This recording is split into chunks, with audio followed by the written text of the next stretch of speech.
Alright, so we were talking about the body fluid compartments. In the lecture 1 we established that what amount of fluids are present in various compartments, what is our way of intaking the fluids, how do we lose the fluids, and what are the various measurements. Now what we are going to talk about in this lecture, two very important things. Number one, what are the various compositions of the electrolytes and the non-electrolyte systems, which are structures or molecules which are present in these compartments, what are the compositions. And number two, what is the concept of how do we measure these compartments. Again, as a doctor, that is going to be really important for you to be able to understand how to measure various body compartments or the volumes in the various body compartments. That is going to be paramount. That is what would determine if you can save the life of a patient or not who is experiencing some volume changes, and that is a very common thing in the hospitals to see.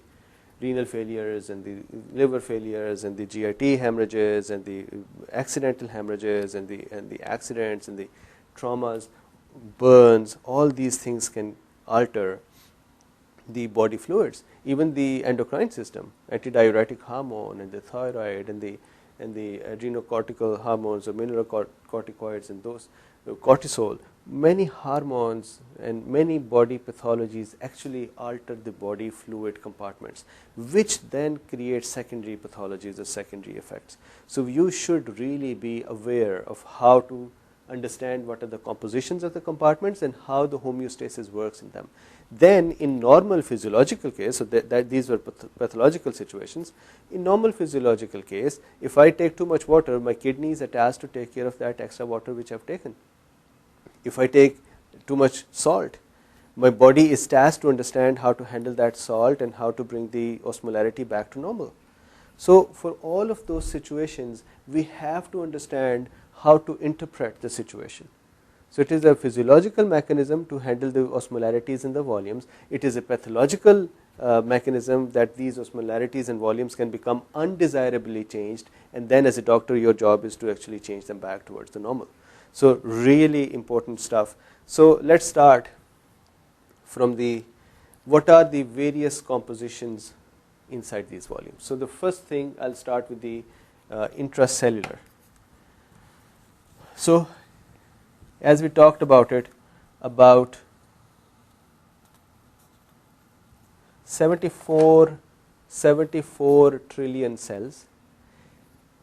Interestingly, the composition inside the cell of various chemical molecules is almost the same in all of the cells. Due to that, we treat all of those 74 trillion as one big cell. So let's say this is our one big cell over here. Inside the cell, so I'm not going to make the nucleus and the Golgi apparatus and the reticulums and those. I am really interested at this time to talk about the fluid, so I would only talk about the things which matter for that fluid to be present in here. So the most important thing is that inside the cells we have huge amount of proteins, and these proteins are what are keeping the charges on them. So this is a protein sitting. So a big amount or a greater ratio of proteins is present inside the cells. So let's say, do we have proteins outside in the interstitial fluid as well? Normally not. Usually in pathological situations it is possible that the proteins would start spilling out over here, but usually there are less protein or negligible amount of protein present in the interstitial fluid. And how about the protein? So I would say really very small protein or almost no protein. How about intravascular system? Yes, we have proteins over here. We have, as you know, we have albumin, we have globulins, we have immunoglobulins and so on. Important things, so this is very important. 80% of the concentration in the intravascular system of proteins is albumin. So albumin is the major hitter. It is the big hitter inside the vascular systems. So we're talking about the compositions. We started from the intracellular, we talked about the proteins, and I went to the interstitial and intravascular as well. And so we have a greater amount of protein is present inside the cell. That is understandable. So we are 74 trillion cells, which has a lot of proteins in them. Then we have almost negligible proteins inside the interstitial fluid.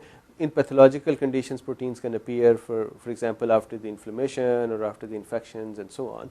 We're not talking pathology right now, we're talking physiology. Negligible amount of proteins in the interstitial fluid, and then there are proteins present in the intravascular system. You are aware of the albumin, you're aware of the globulin, immunoglobulins and so on.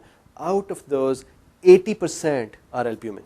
So do not forget about this. 80% of the concentration is albumin. Okay? So that is one area. The second is sodium. So I should actually say sodium chloride. But remember, sodium and chloride, they would dissociate when they are poured into the water. They would dissociate, and about 93% of sodium chloride molecules would dissociate into sodium and chloride. So why do I say about 93%? Why do I mention that over here? This will really be useful when we would be talking about the osmolarity. So the effective osmolarity of the sodium chloride. So you could say that, hey, all the sodium chloride which goes in the body is going to go and dissociate and become sodium and chloride and exert some osmolarity. Again, I know we have not talked about osmolarity yet, we will talk about it. But the osmolarity of sodium chloride, you could say 100%, but normally not all of sodium chloride dissociates into sodium and chloride. So about 93% dissociates, and the remaining 7% stays together as sodium chloride.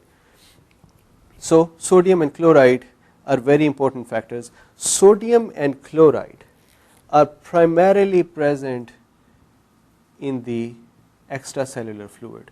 So in the extracellular fluid, sodium and chloride are in greater concentration. So if I make this, a greater concentration of sodium and chloride present in the extracellular fluid. A very tiny amount of sodium and chloride present here. Very tiny amount, very tiny amount. So why is that? Why do we have a very small amount of sodium and chloride over here, or sodium over here? So that is what you should know as a doctor. Similarly, let me say one more thing, very important thing. We have more sodium here than we have sodium here. So amount of sodium, let's say if the sodium is about 142 milliosmoles in the extracellular fluid, then out of that about 140 milliosmoles is present in the interstitial, and 140 milliosmoles is the concentration is 142 into intravascular. And intracellular is really very small, about, so if this is extracellular fluid and this is intracellular fluid, only about 14 milliosmoles is present inside the cell. So let's try to explain the reason for this. So first of all, let's explain why do we have more sodium outside here and why do we have less sodium here. So the reason for that is, as I think you would have already guessed it, the reason for that is going to be that we have the very famous sodium potassium ATPase pump. Remember that energy dependent pump. So this should be really the initial chapters of the physiology, that the cells have sodium potassium ATPase pumps. The function of that pump is that it throws sodium out and it pulls potassium in.